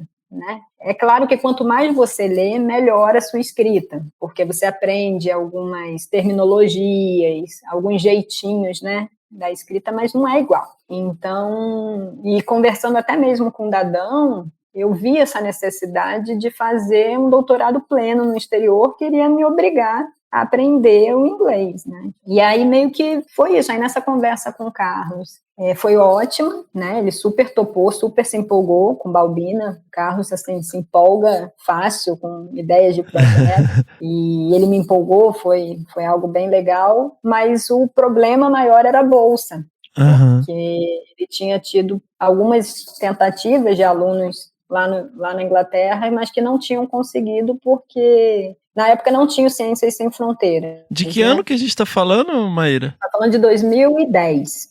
Eu entrei em outubro de 2010, terminei em outubro de 2014. E então, se eu não me engano, o Sem Fronteiras foi 2011, foi um ano depois que eu estava lá. E aí eu tentei aquele edital da CAPES, que, assim, são para todas as áreas, né? E são, assim, 100 bolsas para o exterior, para todos os países, com exceção dos Estados Unidos, né, que tem edital pronto. Então, foi um processo super cansativo também, é um ano de processo. Então, para vocês terem uma ideia, eu comecei com o Carlos em setembro de 2009 e iniciei meu doutorado em outubro de 2010. Entre essa conversa e eu ingressar no doutorado foi o processo de escrever, aí tem que ser analisado o mérito do projeto, depois você passa por uma entrevista, eu tive que ir até Brasília, uma entrevista bem puxada, porque eles avaliam não só o mérito do projeto, mas a sua aptidão para se dar bem no exterior. Então, como que você vai se adaptar longe da família, do frio, de várias situações que quando a gente está muito empolgado, a gente nem pensa muito nisso, como que vai ser a adaptação. Você não pensa que na Inglaterra tem 6 dias de sol por ano, né? Terrível. Isso, assim. E aí vem a questão da vivência, novamente, como eu falei do campo, né? Você viver num outro país é completamente diferente de você passar férias, né? Então, sim. tem o lado muito bom. Então, por exemplo, eu sou bem pontual. Então, eu amava isso. Tudo na Inglaterra é pontual. Isso é bom, né? Bom, quando eu voltei para o Brasil, demorei para me desacostumar, porque eu adorava isso lá. As coisas funcionavam, sabe? Ninguém fura contigo. Você precisa do encanador, 8 horas ele vai lá prestar o serviço, assim. E é tudo muito certo, muito correto. O inglês ele é bem metódico nisso. Mas tem essa questão também do frio. Eu sou carioca, morei em Manaus, gente. Imagina você passar, sabe, 0 grau, -5, East Anglia fica onde, Maíra? Fica no Nordeste, assim, da Inglaterra, né, da ilha. E é engraçado que é uma das áreas que menos chove. E mesmo assim, mesmo? Chovia pra caramba. Nossa, gente, é triste. Foi onde até o Ayrton Senna morou, para quem é fã do Olha aí. Fórmula 1, onde ele começou essa carreira, foi na cidade de Manaus. Mas foi massa demais, assim, Fernando, porque, poxa, eu ia de bicicleta para a faculdade, você não se preocupar com segurança, né? Saía 2 da manhã sozinha na rua, tranquilo, e ter contato com estudantes do mundo inteiro, né? Então, meu escritório eu dividia com um rapaz que virou muito meu amigo, de Botsuana, um outro inglês, um outro turco, e essas trocas, assim, também de projetos, eu sempre fui focada nos trópicos. Então, imagina, as pessoas que trabalhavam na Islândia com aves migratórias. Foi fantástico, assim, foi uma experiência muito legal, mas não foi uma experiência também fácil, né? Porque vem a saudade, você fica longe da sua cultura, longe dos seus familiares. Eu perdi o casamento de todos os meus amigos. Não tem como você pegar um voo e ir para o Brasil, né? Tudo muito caro. Mas eu também consegui, assim, viajar muito por lá. Esse é um lado que eu sempre falo, que é o bom da pós-graduação, de você ter uma certa flexibilidade sobre o seu tempo. Você pode trabalhar final de semana, trabalhar à noite e folgar. Então, eu consegui meio que dividir entre trabalhar bastante. Foi meio que o meu lema do play hard, work hard. É o contrário. Primeiro work hard, depois o play hard. E aí eu viajei para 20 países. Aí foi uma loucura, né? Mas é que assim, na Europa é o equivalente a viajar para 20 estados no Brasil, né? Não desfazendo, é claro, porque é um rolê, mas... É muito grande. Mas eu fui também para a África, não conhecia a África, aí fui para Tanzânia, fui para Tailândia. Eu consegui me organizar para fazer algumas viagens que de lá são bem mais próximas, né? Do que saindo do Brasil. E assim, a bolsa, ela é boa para você morar fora, então dá para você viver bem, relativamente bem, assim como estudante, óbvio, não é rico, né? Mas você consegue economizar para conseguir viajar. Então, eu voltei no meu doutorado, assim, com R$500 no bolso, desesperada. Se eu não arrumasse esse trabalho, eu estava ferrada, né? Mas, assim, aproveitei e, claro, também trabalhei muito, né? Foram muitos finais de semana. Às vezes as pessoas, aquela coisa de ver rede social e falam, nossa, como é que você viajou tanto? E aí eu falo, tá, gente, mas vai ver minha tese, né? Foram 5 capítulos de dados mesmo. Então foi puxado. E é engraçado, assim, mano, uma coisa que eu notei também, assim, lógico que eu fiquei bem menos tempo, mas por mais que você se comunique e fale a língua e tal, existem certas nuances culturais, é difícil explicar, eu acho, mas você começa a perceber na convivência, sabe? E isso começa a pegar algumas nuances, assim, são sutis, mas por mais que você fale a língua, a questão cultural também afeta, né? Muito. O abraço, né? A gente, por exemplo, os gringos perguntavam por que a gente se beijava tanto. Por exemplo, isso, o Carlos, quando eu encontrava meu orientador, a gente dava 2 beijinhos. Isso para o inglês não é comum. Você pode ser até processado. Isso é assédio, né? E eles olhavam e falavam, gente, mas entra um orientador, ela beija. Entra um amigo, ela beija. Entra uma amiga, ela beija. Aí me perguntavam isso, por que vocês se beijam tanto? Se abraçam tanto? E essa questão do calor mesmo humano, né? Que a gente tem aqui no Brasil e não é igual. E você tem que se adaptar ao costume deles. Você não vai chegar lá e sair abraçando todo mundo. Para um nova-iorquino, para o pessoal na Inglaterra, eles se sentem invadidos, assim, e chega a comentar, sabe? Tipo, eu uma vez com uma pessoa em Nova York, eu falou, você tá invadindo meu espaço pessoal. Eu falei, caramba! Que louco, né? E eles falavam também uma coisa que me marcou, era que eu ria muito.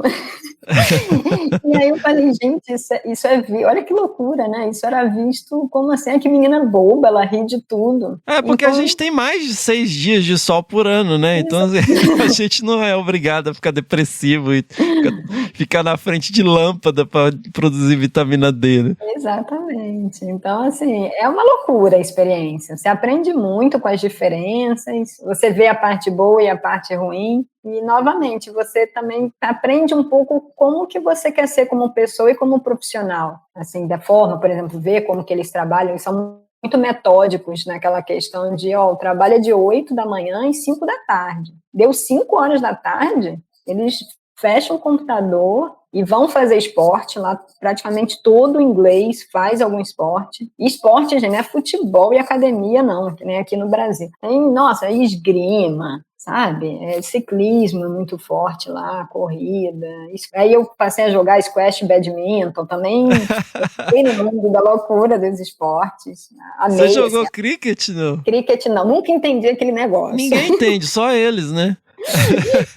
E ninguém tinha paciência de me explicar, porque o jogo eles vêm assim, igual o final de seleção Copa do Mundo aqui no Brasil, eles são fascinados por aquilo. Mas, e isso eu achava muito legal, eu falava, gente, às 5 horas da tarde eles param e vão viver, sabe? Vão viver, tipo, e aí só que no outro dia é bem religioso, mas eles não param, por exemplo, para almoçar, aquilo me dava agonia, eu preciso almoçar, sabe? Um sanduichinho, olha lá, né? Sanduíche na frente do computador, e eu falo, gente, isso daí não faz bem, né? Assim, precisa ter uma pausa, mas você entende que é questão de cultura e de como que você é acostumado, né? A gente é acostumado no arroz com feijão, eu tinha que almoçar meio-dia, aí a latinada, né? A gente ia num grupinho lá, depois chegaram alguns brasileiros, a gente almoçava, enquanto eles ficavam no sanduíche na frente do computador. Mas essa questão, assim, sabe, deles serem bem certinhos com os prazos, uma coisa, por exemplo, na Inglaterra não existe prorrogar a tese de doutorado, você pede igual aqui, né, pede prorrogação de 1 mês, 2 meses,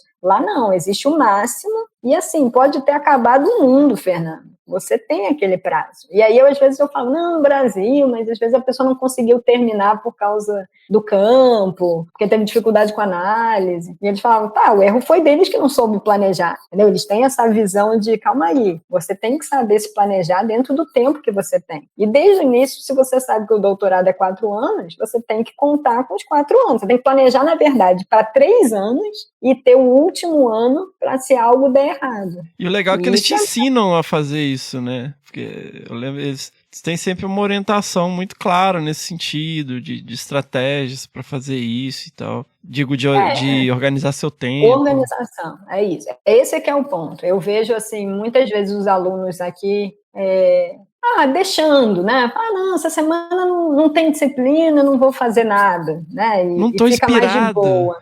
Não tô inspirado. Lá não existe. Isso é muito doido. É isso que eu penso, assim, como eles são umas maquininhas, né? E você entra na onda. Eu virei uma maquininha também. Porque você tá naquele ambiente, todo mundo tá trabalhando quieto, não tem essas conversas e tal. Eles param para pegar o chá, que é muito chá, realmente chá, uma loucura do chá. Mas eles pegam o chá e voltam para trabalhar. Tem os encontros, assim, tem hora para você discutir sobre o trabalho, então a gente discutia toda semana sobre os projetos, a gente trocava muito ideia, muita experiência, mas tinha tempo para tudo, né? E eu acho que a organização é que faz a diferença. Então, isso foi uma das coisas que eu trouxe de volta e que, por um lado, é um lado bom meu, mas também me atrapalha, porque os brasileiros, em geral, não são tão certinhos, assim, com essas coisas dos prazos, do horário, né? Então, tem esses dois lados. A reunião nossa é tipo, vamos aguardar 15 minutos para o pessoal ir chegando, né? E que isso é uma parte boa das reuniões online, né? Todo mundo passou a ser pontual. A reunião é às 10, a pessoa que chega atrasada chega às 10:02. Isso, mas nas reuniões presenciais, não. E quando a pessoa esquece a reunião? Você vai na reunião? Hã? Reunião. Deixa eu te perguntar, você colocava açúcar no chá? Não? Pouquinho. Você colocava? Mas eu tomava com leite. Aqui no início eu achava que era horrível. Nossa, eu lembro uma vez que a gente foi tomar chá assim, aí o cara perguntou, você quer açúcar? Aí eu falei, não. Aí ele falou, very sensitive, huh? Aí tipo, só faltou bater palma pra mim, assim. Eles são muito engraçado essa relação com o chá, né? Não, mas eu gostava do chá com açúcar ainda por cima. Com um pouquinho de leite. E aí, Maíra, você volta pro Brasil com R$500 no bolso e aí? Choque de realidade, depressão pós-tese, qual que foi? Eu sempre fiquei muito preocupada. Então, antes de terminar meu doutorado, eu comecei a ficar preocupada com o que eu iria fazer depois. Uhum. E aí fui ver bolsa de pós-doc. Aí eu tentei uma bolsa daquele PDJ, que é o edital do CNPq, e não fui contemplada, e fiquei super triste, assim, né, porque eu falei, nossa, não consegui a bolsa, e uma amigona minha que fazia pós-doc com o Carlos, a Dani, falou, Maíra, vamos pro pub, que isso é o legal da Inglaterra, tudo é pub, né, e a cidade que eu morei é uma cidade conhecida por ter um pub para cada dia do ano, são 365 pubs na cidade. E o legal é que tem uns pubs de 300 anos, assim, né? Nossa, por aí, ou mais. E aí ela falou, vamos pro pub e meio que chorar as mágoas. E, né, eu tava bem triste, porque, tava sem dinheiro, sem perspectiva, não queria voltar, depender dos meus pais, né? E nesse dia do pub tinha uma menina que tinha acabado de chegar para fazer o sanduíche dela com o Carlos, que era aqui da Estadual de Santa Cruz, em Ilhéus. E aí ela falou, assim, a gente tinha acabado de se conhecer, e ela falou, Maíra, saiu hoje um edital de pós-doc lá para o UESC. Aí eu falei, me manda. Ela me enviou, assim, na hora, no celular, só que eu falei, tô no pub, vou ver depois. E aí, quando eu cheguei em casa, antes de dormir, eu falei, deixa eu ver aquele edital, né, aquela curiosidade. E aí, Fernando, meus olhos, assim, né, brilharam, porque justamente pela ausência do sol na Inglaterra, eu fiquei refletindo muito, principalmente no meu último ano do doutorado, do que eu queria para minha vida. E eu amo a Amazônia, assim, né? Sempre fui apaixonada, mas eu estava sentindo muita falta do mar. Por eu ser, eu acho que do Rio, né? Eu tenho essa ligação forte com o mar. E eu pensava nessa questão de qualidade de vida, que Manaus não me proporcionou, assim. Uhum. Eu amo Manaus, Manaus é uma cidade caótica, né? Sim, você dirigia em Manaus? Dirigia. Gente, eu acho aquilo uma coisa tão alucinante.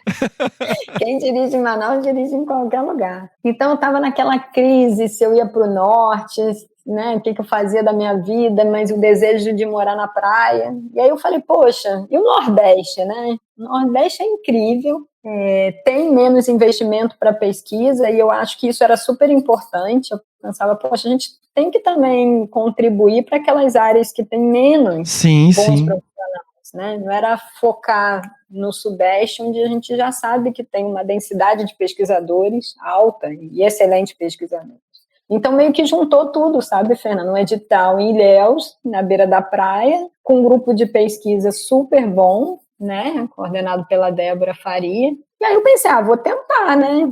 Aí eu tentei, fui para a entrevista, passei e, assim, logo comecei o pós-doc. Foi super rápido. Eu fiquei 1 semana, 2 semanas no máximo no Rio, para matar a saudade da família, e já vim direto para cá. Olha aí.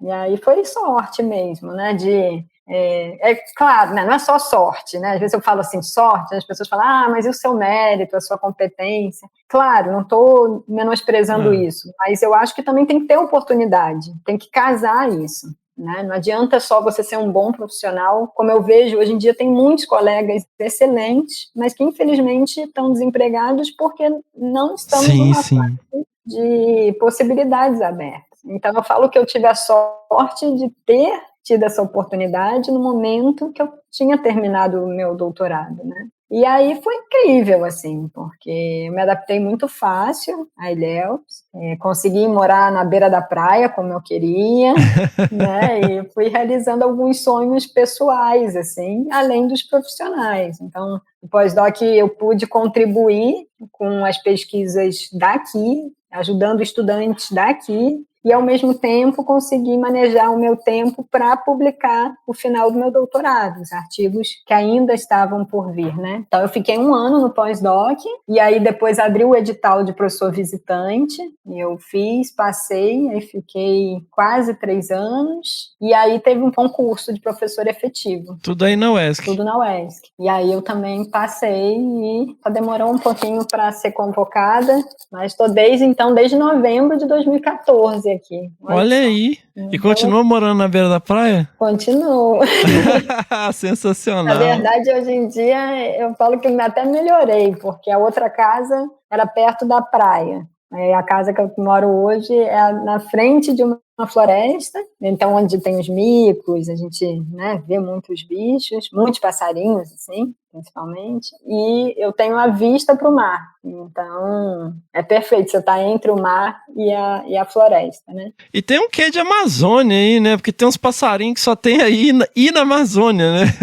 Não, aqui para passarinho, né? É engraçado. Perfeito, e tenho aprendido mais sobre passarinho também, porque a gente vê muito em casa, né? Então, tem as saíras, que eu sou apaixonada, saíra 7 cores, que vem aqui no quintal, né? E ver o sagui na rua, o mico, é fantástico. Então, aqui, assim, eu sinto que eu tenho a qualidade de vida, né, de morar na praia, numa praia deserta, assim, aquela loucura de barraca, que eu não sou da muvuca, não, eu gosto de ficar mais quietinha, e tem um grupo muito bom, né, de pesquisas, todo mundo lá do Laboratório de Ecologia Aplicada à Conservação, no qual eu faço parte, mas coordenado pela Débora, mas somos, assim, mais de 10 professores focados em atrelar, né, ecologia com a conservação. Então, a gente trabalha junto com o Ministério Público da Bahia para subsidiar ações de conservação. Temos trabalhado nas agroflorestas de cacau, tentando entender, né, como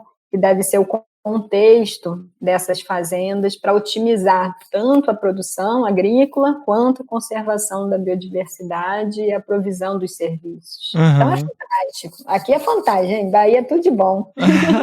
Você não tem vontade de estudar Jupará aí, não? Eu tenho vontade de tudo, Fernando. Nossa, Jupará é um bicho tão maravilhoso. O meu problema é que eu tenho vontade de muita coisa, e eu tenho aprendido que, infelizmente, não dá pra gente fazer tudo que a gente quer. Né? Eu falo que eu quero, igual meu avô. Meu avô queria viver até os 100 anos. Eu tenho esse desejo também, sabe? Para dar tempo da gente fazer tudo. E ainda mais porque eu continuo com os trabalhos na Amazônia, né? Então vem aquela divisão de dedicar tempo aqui na Mata Atlântica, continuar com a Amazônia e querer estudar muitos bichos, muitos processos ecológicos e aplicar a conservação. Vira uma loucura a vida, mas é por aí mesmo. Sensacional, Maíra. E hoje, assim, quais são os seus principais projetos, a atuação, assim? Quem estiver ouvindo a gente, quiser escrever um e-mail decente, né, galera? Escreve um e-mail decente. Pedindo orientação e tal. Não precisa botar professora nem doutora, mas põe um oi, né? Se apresente. Então, na verdade, é bem amplo.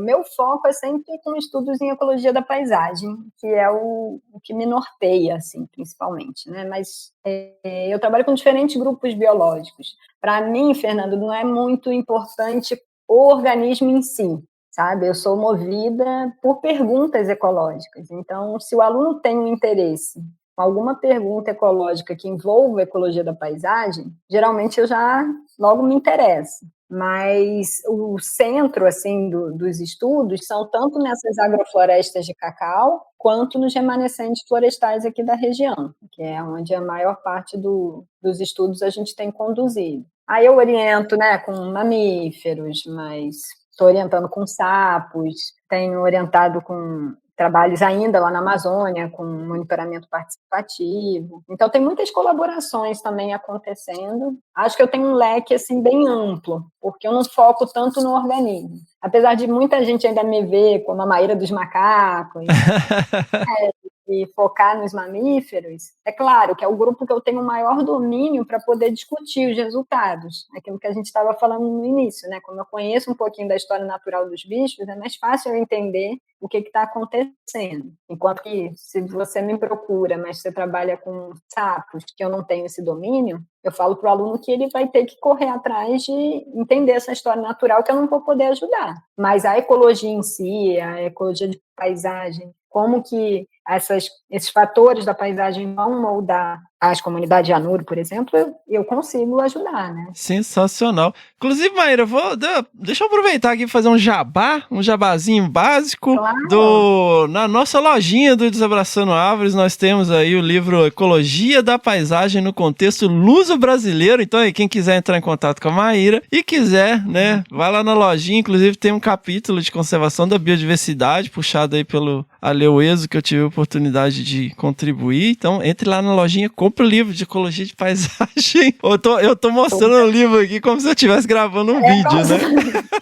Não, mas, gente, hoje em dia isso é tudo na internet. O pessoal tá ouvindo, já tá colocando aí para procurar. Muito legal. E se apaixonem pela ecologia da paisagem, que é incrível. E ela pode não só ajudar a gente a entender a parte ecológica, como aplicada, né? A gente tem que ver as paisagens nesse contexto maior para subsidiar ações de conservação. Sensacional. Poxa, Maíra, eu só posso agradecer enormemente, né, por você compartilhar aí a sua jornada, suas histórias com a gente. Eu vou colocar no link aqui no post, galera, ó, na descrição do episódio, links aí pro laboratório da Maíra e qualquer material que você achar pertinente, Maíra, né, manda aí pra gente que a gente coloca no link no post. E muitíssimo obrigado participar aqui do Desabraçando. Já acabou?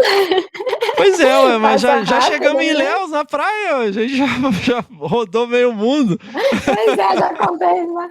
Fernanda, agradeço demais pelo convite, eu sou fã do seu podcast e agradeço e vou ficar esperando os próximos episódios para a gente conhecer mais histórias de mais pessoas. A gente aprende muito, né, com todas essas histórias, com tudo que move e o que motiva as pessoas nos seus trabalhos e na sua vida pessoal. Isso é muito interessante. Parabéns aí por esse trabalho tão bonito de nos presentear com essas informações, com essas histórias. É super gostoso de ouvir, assim. Sensacional. A gente não é macaco gordo, não, mas quebra um galho, né? Quebra muito. Muito bom, sensacional. Seguimos!